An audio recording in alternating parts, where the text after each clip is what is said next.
Instead of doing as she said, he froze in shock and stared at her face. He had seen that face before, with its bloodshot eyes, its needle-like eyebrows, its waxen nose and jaw. It was the face of the mask, the mad woman's mask the widow Inara had given him. Otsu's face lacked the curiously curved mouth, but otherwise the likeness was the same. He quickly withdrew his hands and recoiled in fright. Otsu continued her scolding. We can't give up. He will never come back if we let him get away now. Call him, get him to come back. Something inside Jotaro resisted, but the look on Otsu's face told him it was useless to try to reason with her.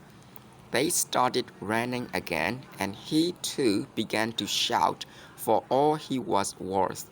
Beyond the woods was a low hill, along the bottom of which ran the back road from Sugikaze to Iga. It is Musashi, cried Jotaro. Having reached the road, the boy could see his master clearly. But Musashi was too far ahead of them to hear their shouts. Otsu and Jotaro ran as far as their legs would carry them, shouting themselves hoarse. Their screams echoed through the fields. At the edge of the valley, they lost sight of Musashi, who ran straight into the heavily wooded foothills. They stopped and stood there, forlorn as deserted children. White clouds stretched out emptily above them, while the murmuring of a stream accented their loneliness. He's crazy, he's out of his mind. How could he leave me like this? Jotaro cried, stamping the ground. Otsu leaned against a large chestnut tree and let the tears gush forth. Even her great love for Musashi, a love for which she would have sacrificed anything, was incapable of holding him. She was puzzled, bereft, and angry. She knew what his purpose in life was and why he was avoiding her. She had known since that day at Hanada Bridge. Still, she could not comprehend why he considered her a barrier between him and his goal. Why should his determination be weakened by her presence? Or was that just an excuse? Was the real reason that he didn't like her enough? It would make more sense, perhaps, and yet, Otsu had come to understand Musashi when she had seen him tied up in the tree at the Shippoji. She could not believe him to be the sort who would lie to a woman. If he didn't care about her, he would say so, but in fact he had told her at Hanada Bridge that he did like her very much. She recalled his words with sadness. Being an orphan, she was prevented by a certain coldness from trusting many people, but once she trusted someone, she trusted him completely. At this moment, she felt there was no one but Musashi worth living for or relying on. Matahachi's betrayal had taught her the hard way how careful a girl must be in judging men. But Musashi was not Matahachi. She had not only decided that she would live for him, whatever happened, but had already made up her mind never to regret doing so.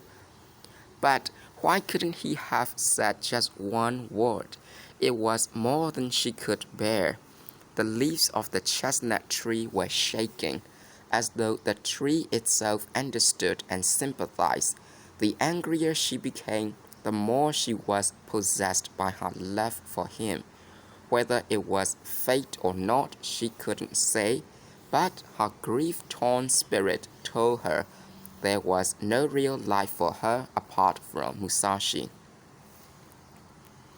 Jotaro glanced down the road and muttered, "Here comes a priest." Otsu paid no attention to him. With the approach of noon, the sky above had turned a deep, transparent blue. The monk descending the slope in the distance had the look of having stepped down from the clouds, of having no connection whatever with this earth. As he neared the chestnut tree, he looked toward it and saw Otsu.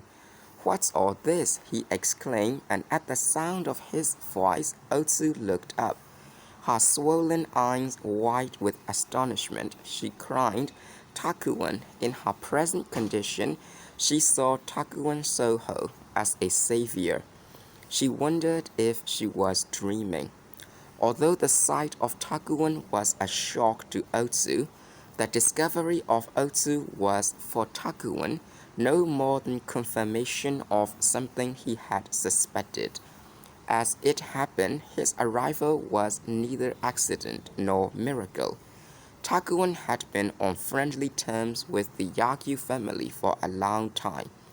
His acquaintance with them going back to the days when, as a young monk at the Sangan Inn in Daitokuji, his duties had included cleaning the kitchen and making bean paste. In those days, the Sangan Inn, then known as the North Sector of the Daitokuji, had been famous as a gathering place for unusual samurai, which is to say, samurai who were given to thinking philosophically about the meaning of life and death, men who felt the need to study affairs of the spirit, as well as the technical skills of the martial arts. Samurai flocked there in greater numbers than did Zen monks, and one result of this was that the temple became known as a breeding ground for revolt.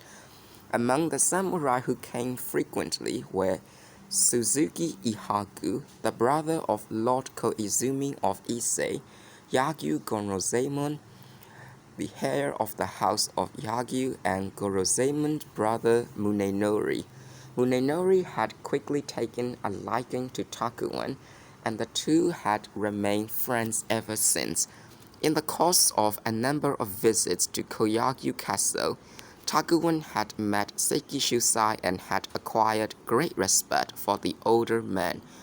Seiki Shusai had also taken a liking to the young monk, who struck him as having a great deal of promise. Recently, Takuan had stopped for a time at the Nansoji in Izumi province and from there had sent a letter to inquire after the health of Seiki Shusai and Munenori.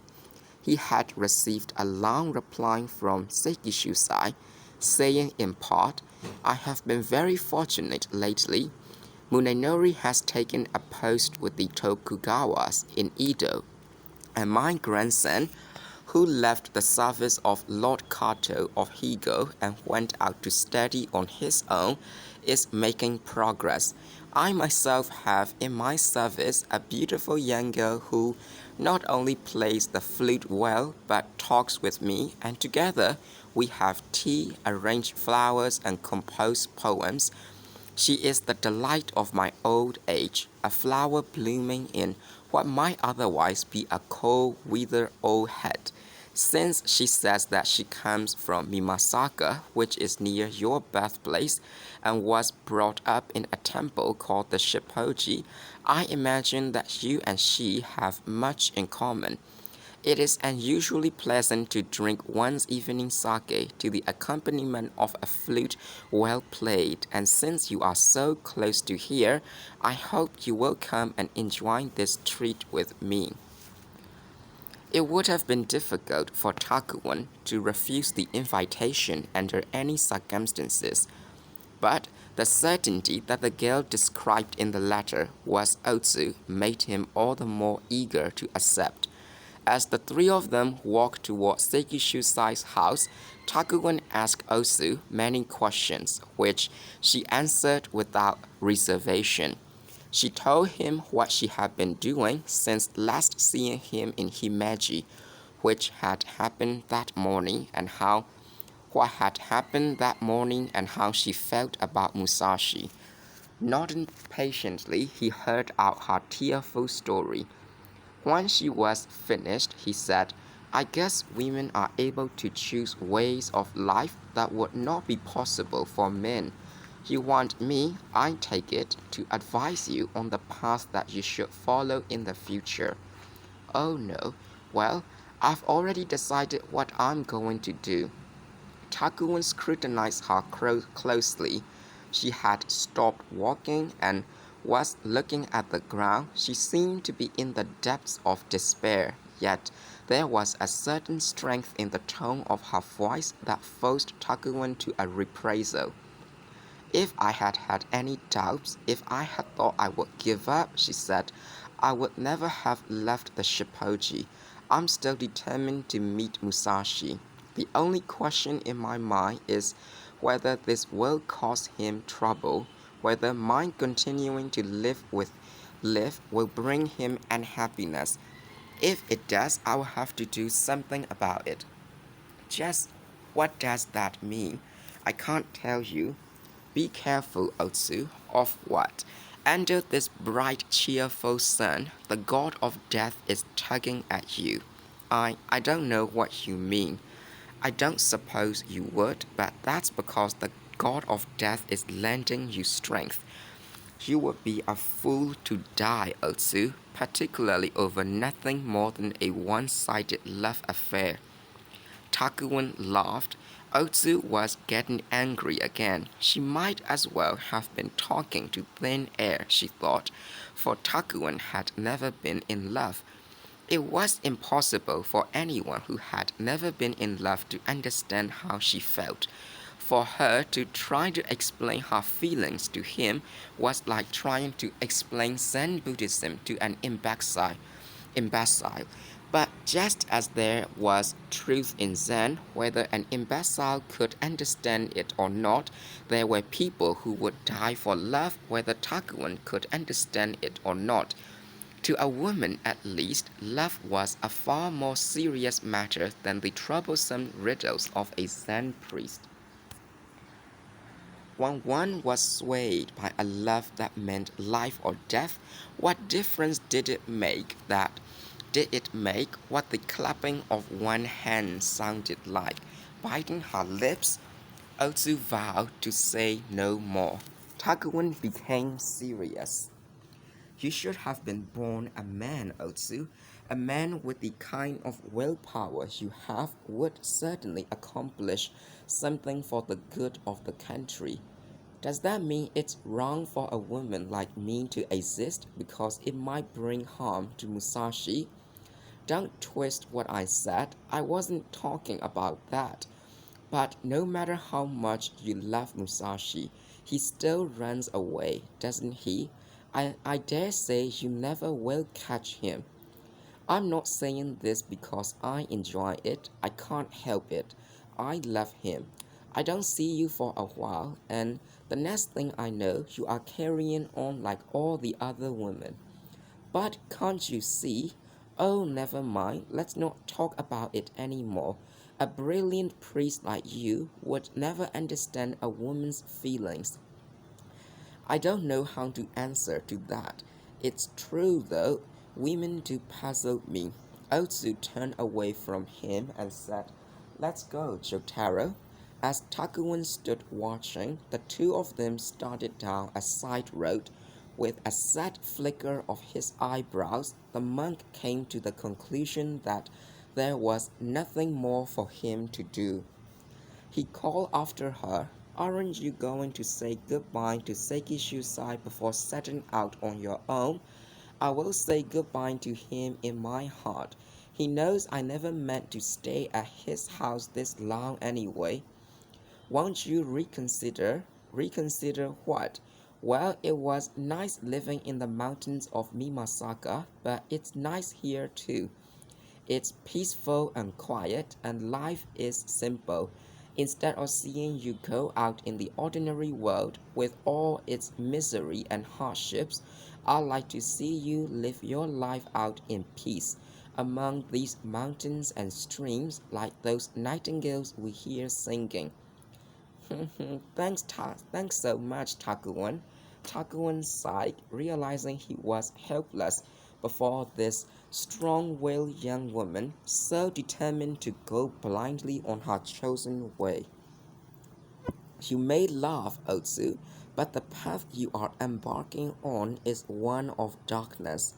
Darkness? You were brought up in a temple. You should know that the path of darkness and desire leads only to frustration and misery. Frustration and misery beyond salvation. There has never been a path of light for me, not since I was born.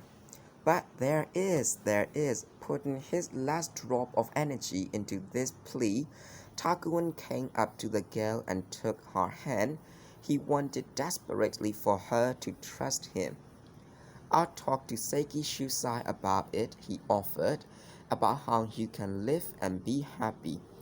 You can find yourself a good husband here in Koyagyu, have children and do the things that women do. You would make this a better village that would make you happier too. I understand you are trying to be helpful, but do it, I beg you. Pulling her by the hand, he looked at Jotaro and said, You come too, boy. Jotaro shook his head decisively. Not me, I'm going to follow my master. Well, do as you like, but at least go back to the castle and say goodbye to Seiki Shusai. Oh, I forgot, gasped Jotaro. I left my mask there. I'll go get it. He streaked off, and troubled by paths of darkness and paths of light. Otsu, however, stood still at the crossroads. Takuan relaxed, becoming again the old friend she had known before. He warned her of the dangers lurking in the life she was trying to lead and trying to convince her there were other ways to find happiness. Otsu remained unmoved. Presently, Jotaro came running back with the mask over his face. Takuan froze when he saw it, instinctively feeling that this was the future face of Otsu, the one he would see after she had suffered on her long journey along the path of darkness. I'll go now, said Otsu, stepping away from him. Jotaro, clinging to her sleeve, said, Yes, let's go now. Takuan lifted his eyes to the white clouds, lamenting his failure. There's nothing more I can do, he said. The Buddha himself despaired of saving women. Goodbye, Takuan, said Otsu. I'm bowing here to Seiki Shusai, but would you also tell him thank you and goodbye for me? Ah, even I'm beginning to think priests are crazy. Everywhere they go, they meet no one but people rushing toward hell. Takuan raised his hands, let them drop, and said very solemnly, Otsu, if you begin to drown in the 6 evil ways or the 3 crossings, call out my name. Think of me and call my name. Until then, all I can say is, travel on as far as you can and try to be careful. Sasaki Kojirō.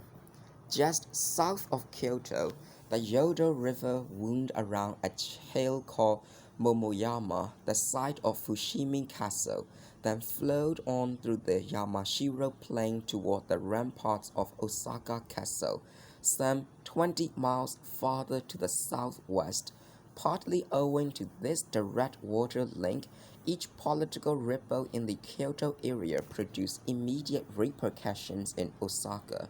While in Fushimi, it seemed that every word spoken by an Osaka samurai, let alone an Osaka general, was reported as a portent of the future.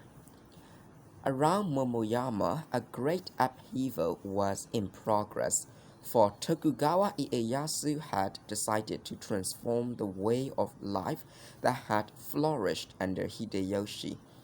Osaka Castle, occupied by Hideyori and his mother, Yodogimi, still clung desperately to the vestiges of its faded authority, as the setting sun holds fast to its vanishing beauty. But real power resided at Fushimi, where Ieyasu had chosen to live during his extended trips to the Kansai region. The clash between old and new was visible everywhere. It could be discerned in the boats plying the river, in the deportment of the people on the highways, in popular songs, and in the faces of the displaced samurai searching for work. The castle at Fushimi was under repair, and the rocks disgorged from the boats onto the riverbank form a virtual mountain. Most of them were huge boulders, at least 6 feet square and 3 or 4 feet high. They fairly sizzled under a boiling sun. Though it was autumn by the calendar, the sweltering heat was reminiscent of the old dark days immediately following the early summer rainy season. Willow trees near the bridge shimmered with a whitish glint, and a large cicada zigzagged crazily from the river into a small house near the bank. The roofs of the village, deprived of the gentle colors their lanterns swathed them in at twilight, were a dry, dusty gray. In the heat of high noon, two laborers, mercifully free for half an hour from their back-breaking walk, lay sprawled on the broad surface of a boulder, chatting about what was on everybody's lips. You think there'll be another war? I don't see why not. There doesn't seem to be anybody strong enough to keep things under control. I guess you are right. The Osaka generals seem to be signing up all the ronin they can find. They would, I suppose. Maybe I shouldn't say this too loud, but I heard the Tokugawas are buying guns and ammunition from foreign ships. If they are, why is Ieyasu letting his granddaughter Sanhime marry Hideyori? How should I know? Whatever he's doing, you can bet he has his reasons. Ordinary people like us can't be expected to know what Ieyasu has in mind. Flies buzz about the two, a swarm covered two nearby oxen. Still hitched to empty timber carts, the bees laced in the sun, stolid, impassive, and drooling at the mouth. The real reason the castle was undergoing repairs was not known to the lowly laborer, who assumed that Ieyasu was to stay there.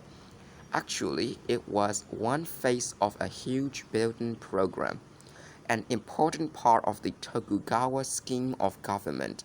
Construction work on a large scale was also being carried out in Edo, Nagoya, Suruga, Hikone, Otsu, and a dozen other castle towns. The purpose was to a large extent political, for one of Ieyasu's methods of maintaining control over the daimyo was to order them to undertake various engineering projects.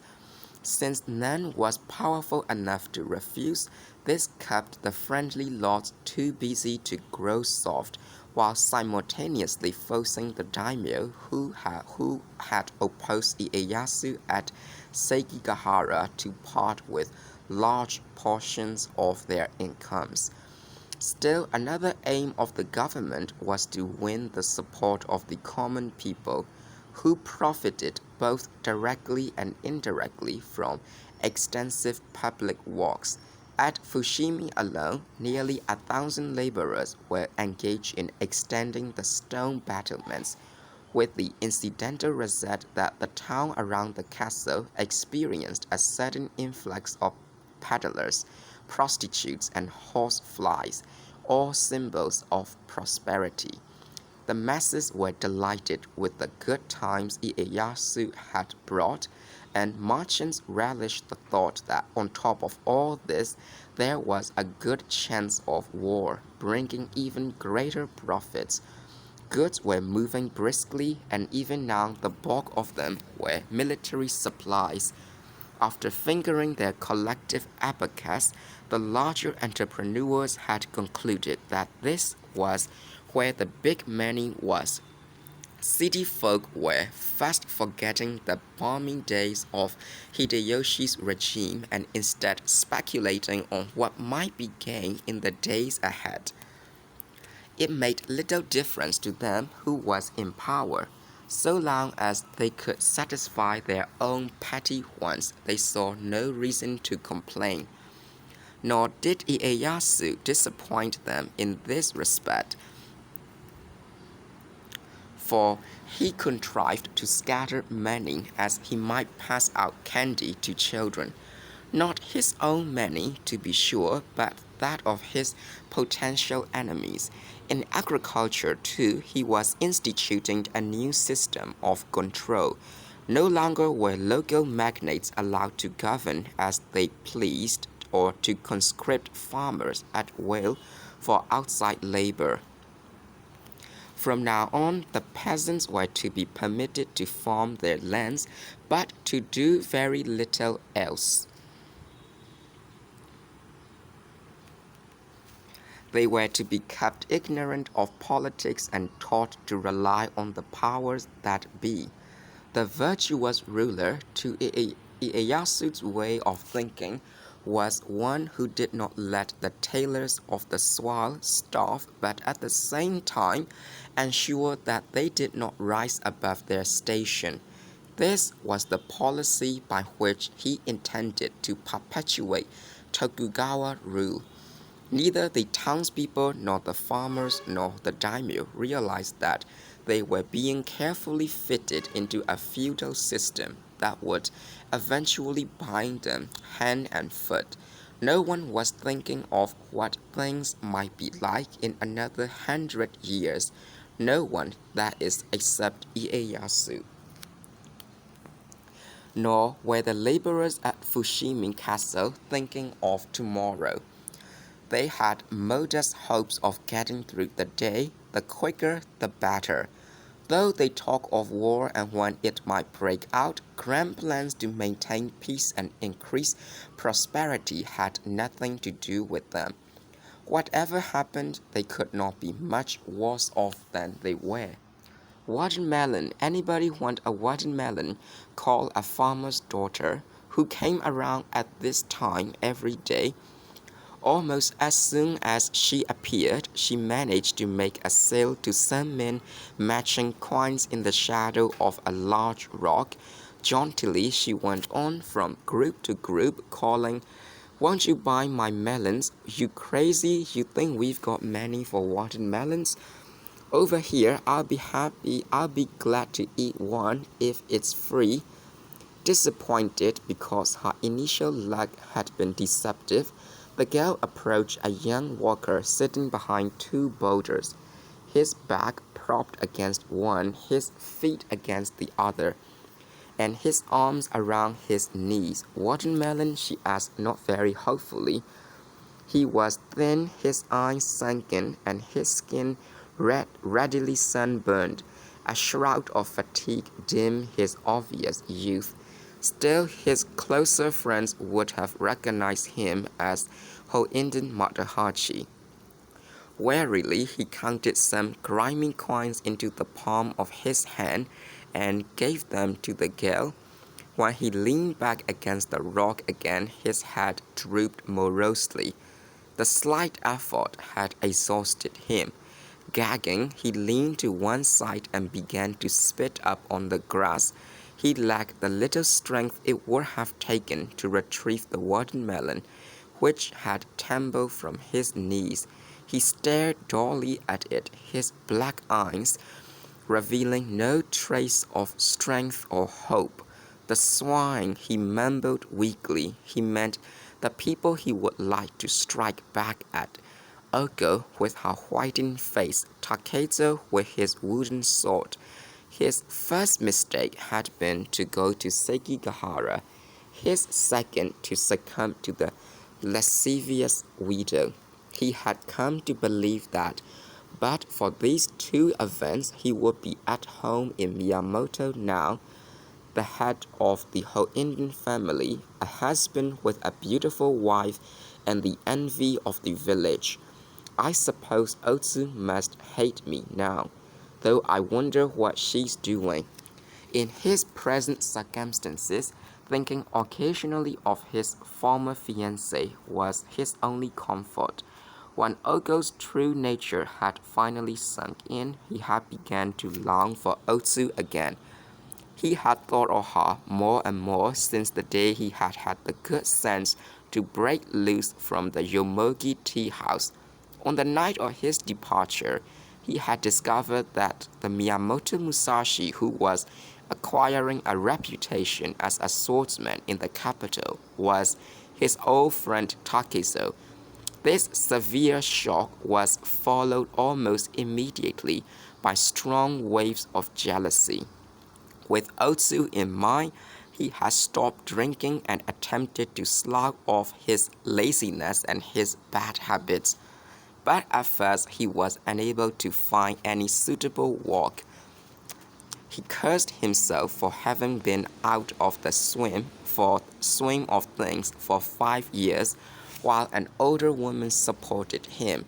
For a time it appeared as though it was too late to change. Not too late, he had assured himself. I'm only 22, I can do whatever I want if I try. While anyone might experience this sentiment, in Matahachi's case it meant shutting his eyes, leaping over an abyss of 5 years and hiring himself out as a day laborer at Fushimi. Here he had worked hard, slaving steadily day after day, while the sun beat down on him from summer into fall. He was rather proud of himself for sticking to it. I'll show them all, he was thinking now, despite his queasiness. No reason I can't make a name for myself. I can do anything Takezo can do. I can do even more, and I will. Then I'll have my revenge despite Oko. 10 years is all I need. 10 years, he stopped to calculate how old Otsu would be by then. 31. Would she stay single, wait for him all that time? Not likely. Matahachi had no inkling of recent developments in Mimasaka. No way of knowing that his was but a pipe dream. But 10 years, never. It will have to be no more than 5 or 6. Within that time, he will have to make a success of himself, and that was all there was to it. Then he could go back to the village, apologize to Otsu, and persuade her to marry him.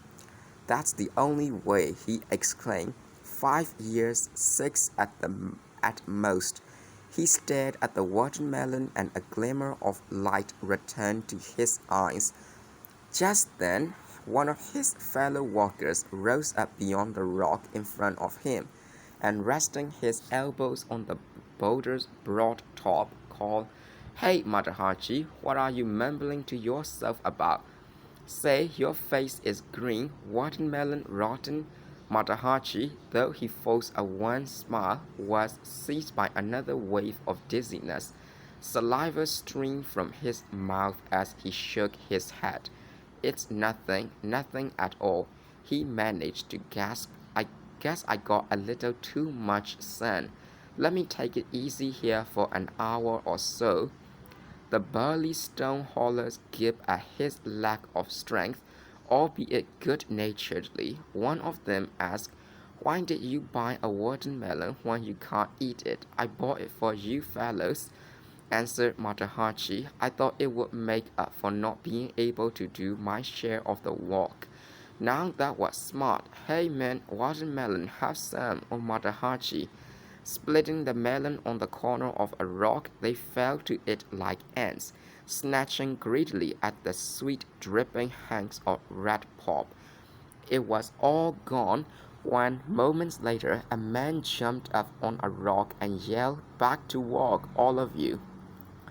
The samurai in charge emerged from a hut whip in hand, and the stench of sweat spread over the earth.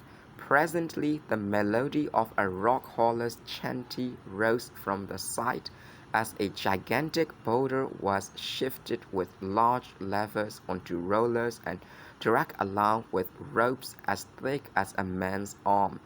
It advanced ponderously like a moving mountain. With the boom in castle construction, these rhythmical sounds proliferated, though the words were rarely written down. No less a personage than Lord Hachisuka of Awa, who was in charge of building Nagoya Castle, quoted several verses in a letter. His lordship, who would hardly have had occasion to do to so much as touch construction materials, had apparently learned them at a party. Simple compositions like the following, they would become something of a fad in society as well as among work crews. From our Taguchi, we've pulled them, dragged rock after rock after rock, for our noble Lord Togoro.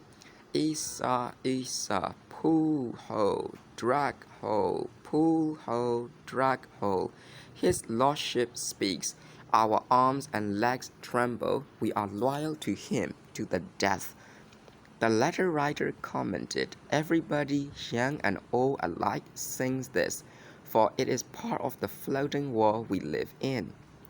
While the laborers at Fushimi were not aware of these social reverberations, their songs did reflect the spirit of the times. The tunes popular when the Ashikaga shogunate was in decline had been on the whole decadent and had been sung mostly in private.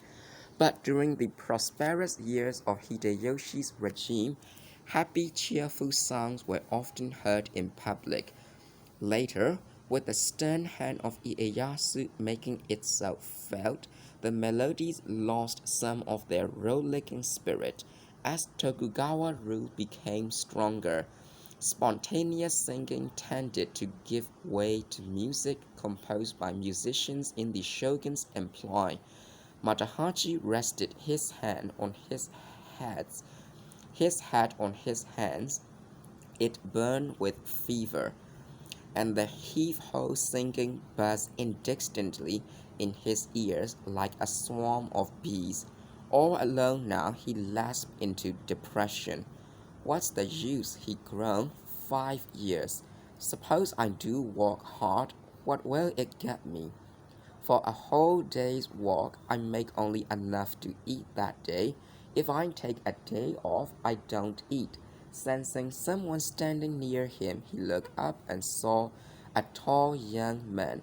His head was covered with a deep, costly woven basket hat, and at his side hung a bundle of the sort carried by Shugeisha. An emblem in the form of a half-open steel-ribbed fan adorned the front of his hat. He was gazing thoughtfully at the construction work and sizing up the terrain. After a time, he seated himself next to a flat, broad rock which was just the right height to serve as a writing table.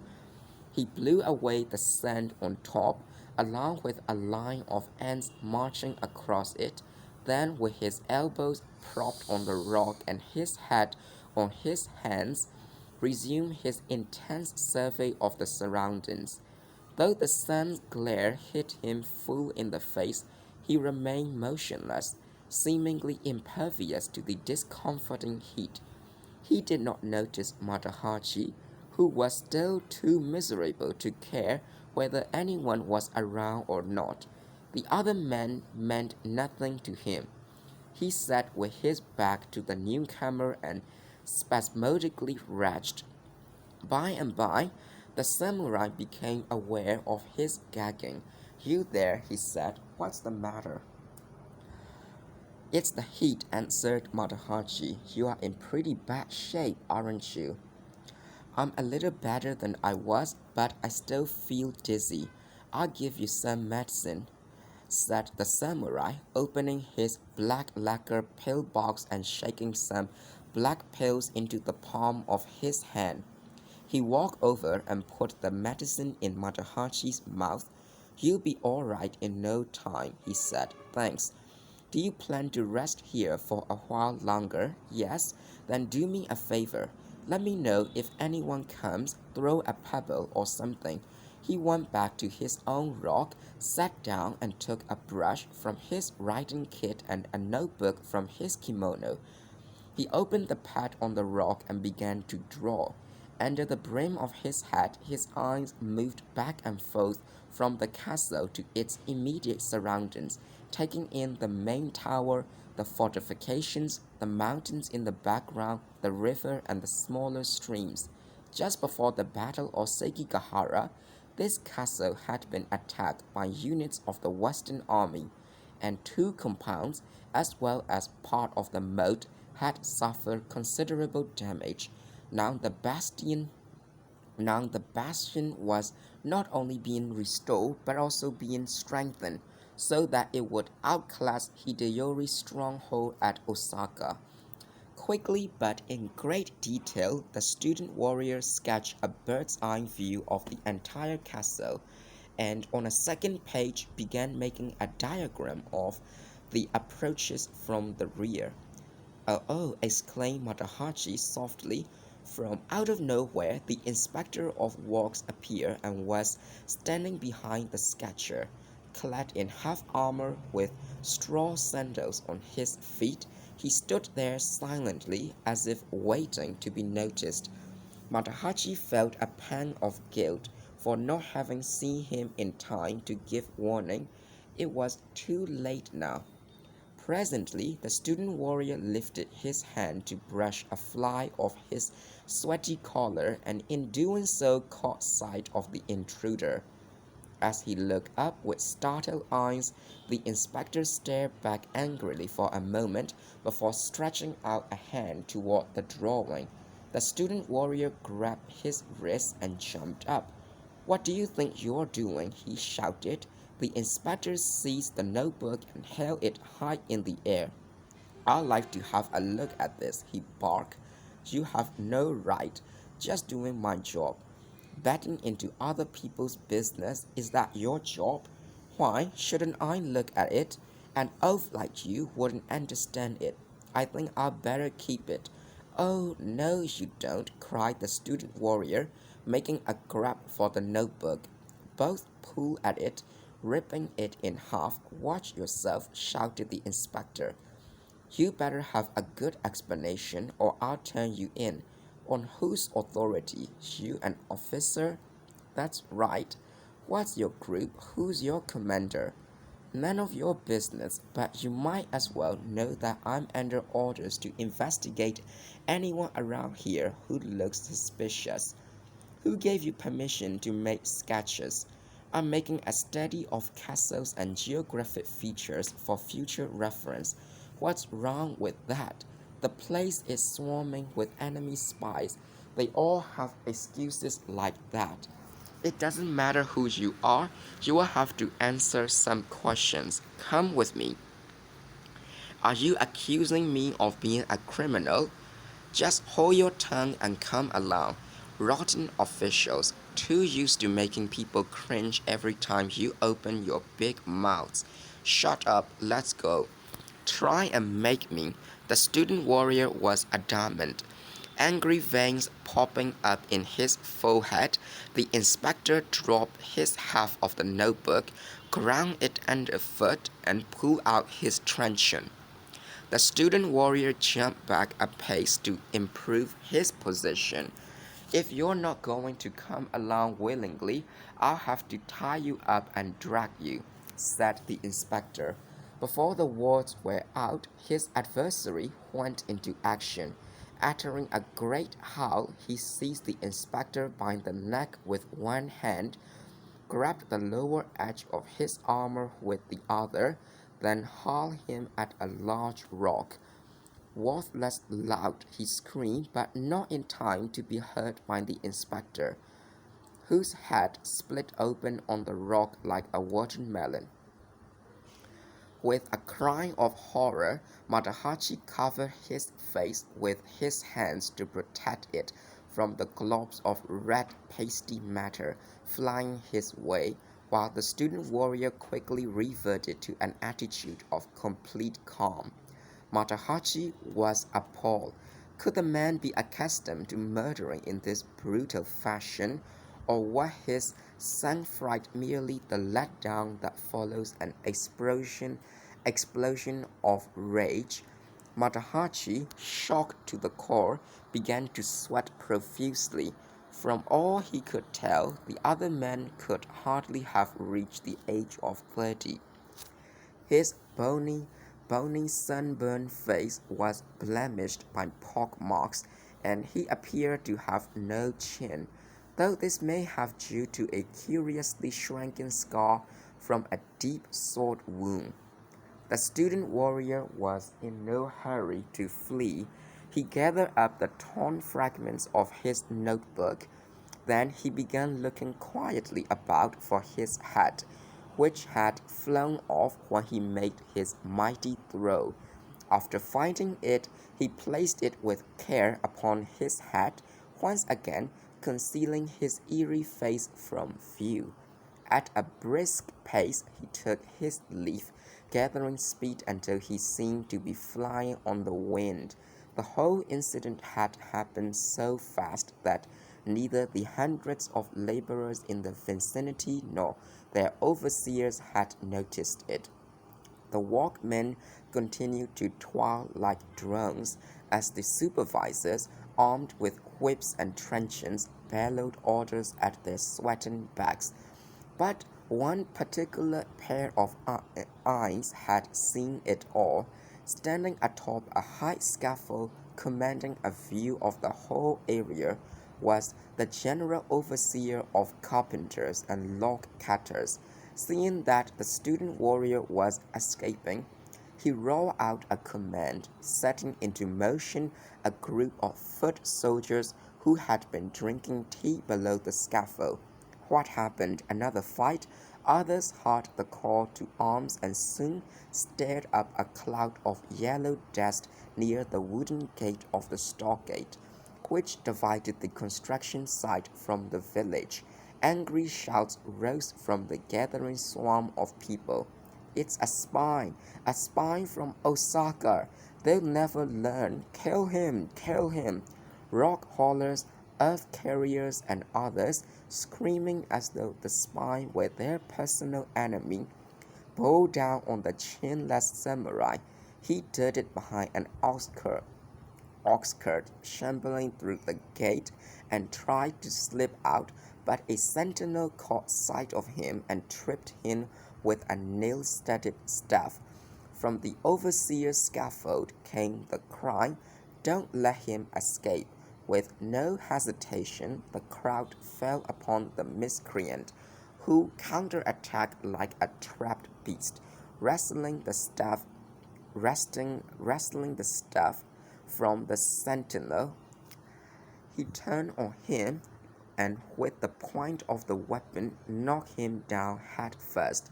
After downing 4 or 5 more men in similar fashion, he drew his huge sword and took an offensive stance. His captors fell back in terror, but as he prepared to cut his way out of the cycle, a barrage of stones descended on him from all directions. The mob vented its wrath in earnest, its mood all the more murderous because of a deep-seated distaste for all Shugyosha. Like most commoners, these laborers considered the wandering samurai useless, non-productive, and arrogant. "Stop acting like stupid Charles," cried the beleaguered samurai, appealing for reason and restraint. Though he fought back, he seemed more concerned with chiding his attackers than with avoiding the rocks they hurled. More than a few innocent bystanders were injured in the melee. Then in a trice it was all over. The shouting ceased, and the laborers began moving back to their work stations.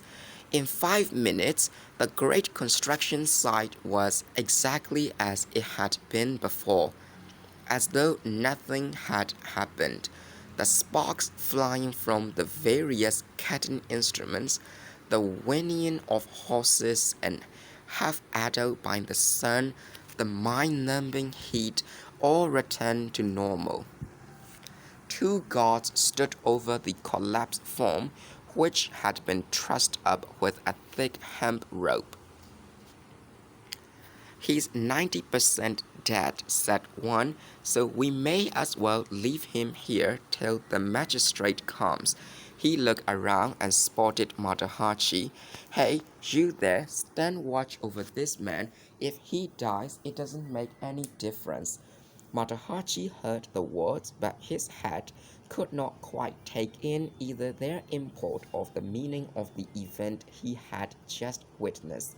It all seemed like a nightmare, visible to his eyes, audible to his ears, but not comprehensible to his brains. Life's so flimsy, he thought. A few minutes ago he was absorbed in his sketching. Now he's dying. He wasn't very old. He felt sorry for the chinless samurai, whose head, lying sideways on the ground, was black with dirt and gore, his face still contorted with anger. The rope anchored him to a large rock. Matahachi wondered idly why the officials had taken such precautions when the man was too near death to make a sound. Or maybe already deaf.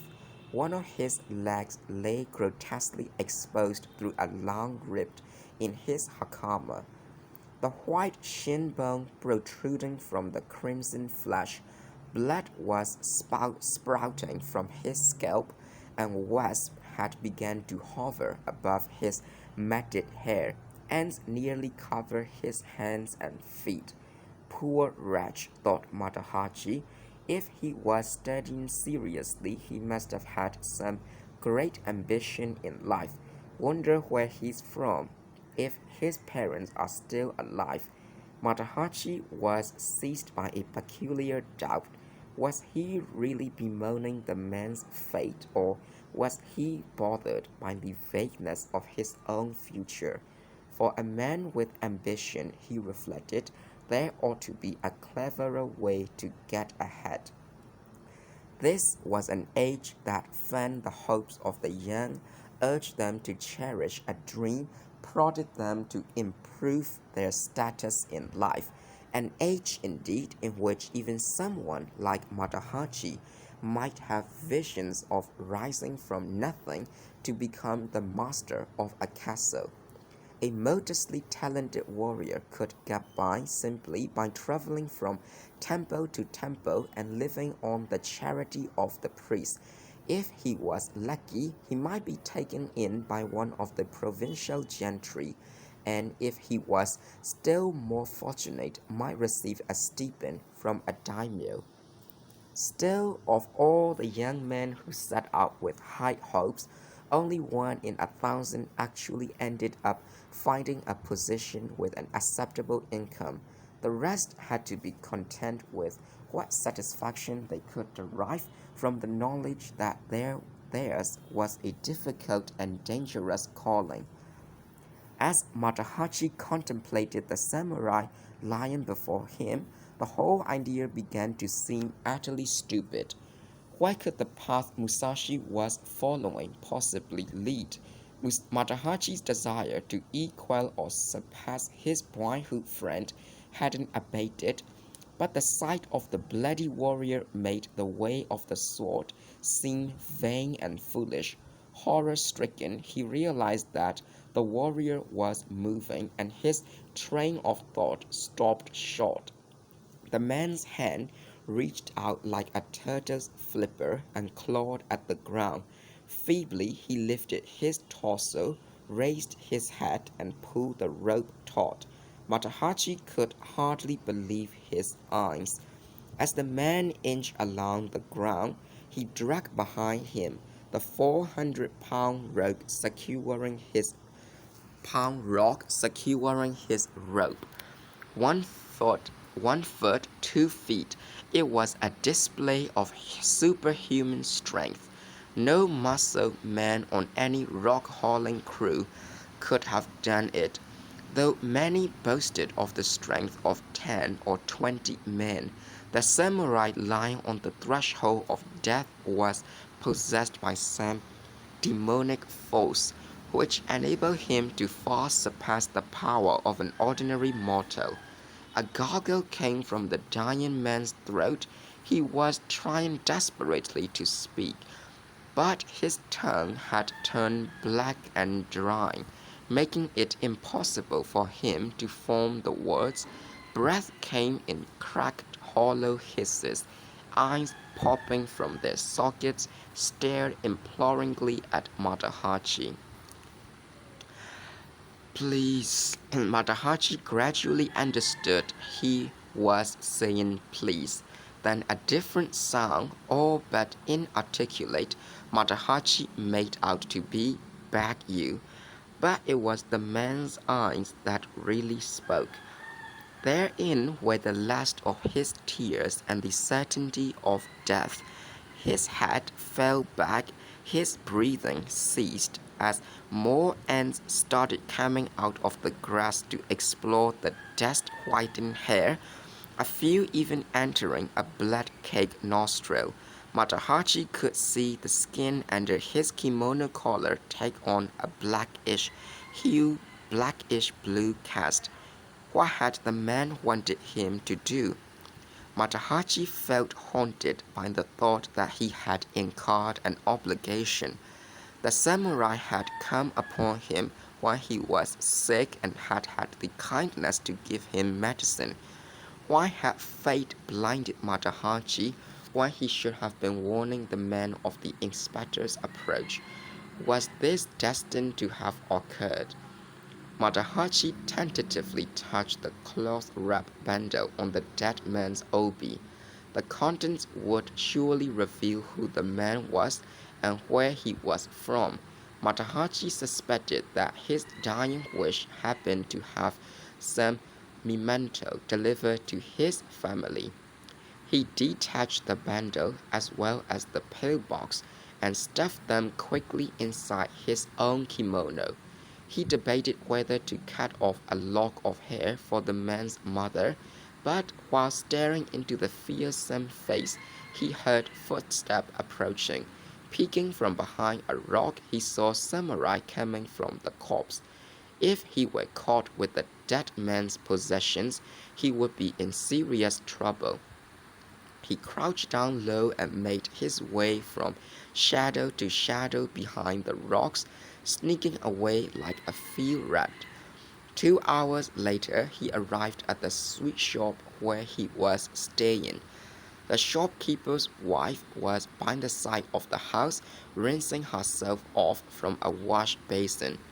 Hearing from moving about inside, she showed a portion of her white flesh from behind the side door and called, "Is that you, Matahachi?" Answering with a loud grunt, he dashed into his own room and grabbed a kimono and his sword from a cabinet. He then knotted a rolled towel around his head and prepared to slip into his sandals again. "Isn't it dark in there?" called the woman. "No, I can see well enough. I'll bring you a lamp." "No need to. I'm going out." "Aren't you going to wash?" "No, later." He rushed out into the field and swiftly moved away from the shabby house. A few minutes later, he looked back to see a group of samurai, no doubt from the castle, come from beyond the mist cordless in the field. They entered the sweet shop from both front and rear. That was a close call, he thought. Of course, I didn't really steal anything. I just took it in custody. I had to. He begged me to. To his way of thinking, as long as he admitted that the articles were not his, he had committed no crime. At the same time, he realized he could never again show his face at the construction site. The miscanthus came up to his shoulders, and a veil of evening mist floated above it. No one could see him from a distance. It would be easy to get away. But which way to go was a difficult choice, all the more so since he strongly felt that good luck lay in one direction and bad luck in another. Osaka